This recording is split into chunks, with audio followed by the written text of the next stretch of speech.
ها څه سوچ دی کوو چې وایي دی مړ دی نه نو چې زه مړ شم نو څه غول به مې راته پاتې شي څه شی به راته پاتې شي چې داسې زورونه م لګولي دي او وایي دا بد حال م راغیستی دی او پلان کې یې مړ شو پلان کې یې مړ شو ای غولخورو غولخورو مرګ او ژوند چې کوم دی دا د خدای په لاس کې دی مانا الله تعالی د خیر کارونه اخلي د خیر کارونه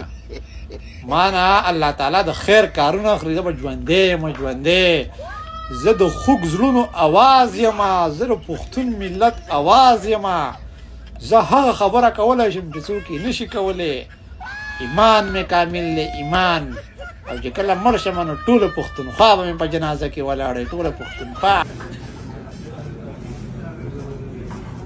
خانان خانان غټان غټان پیدا دي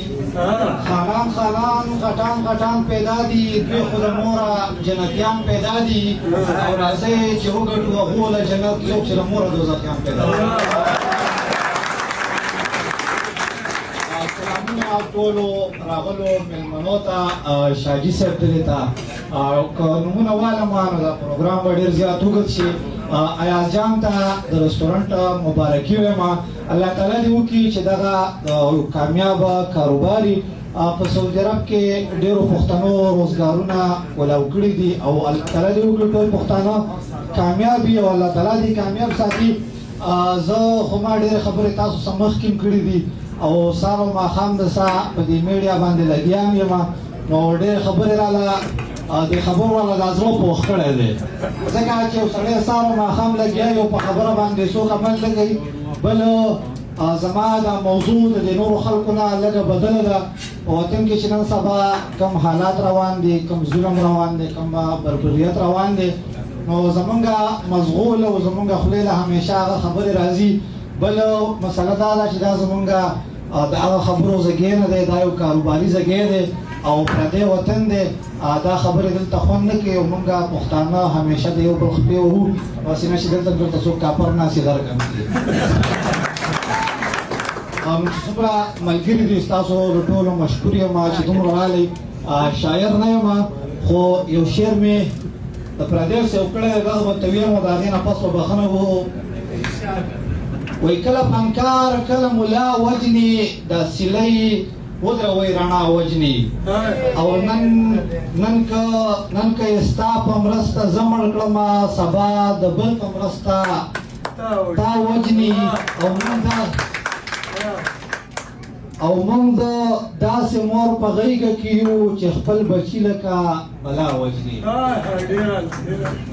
او دلته واکدار او محافظ پیسو د قام بچوړي بې ګناه وجني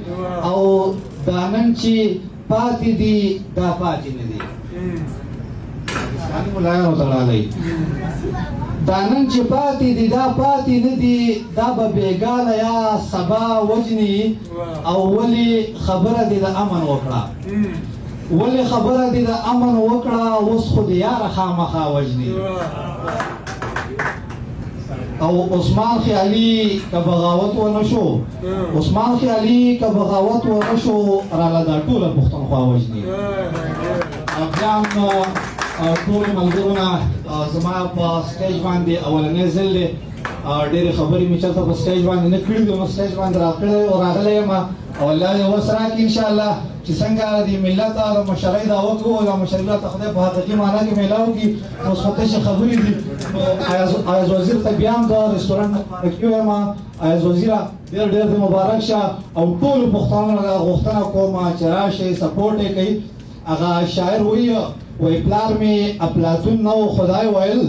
پلار مې افلاطون نه و خدای ویل خېټه غزل نه غواړي ډوډۍ غواړي ایاز وزیر اخیره کې ټولو ته السلام علیکم ورحمت الله وبرکاته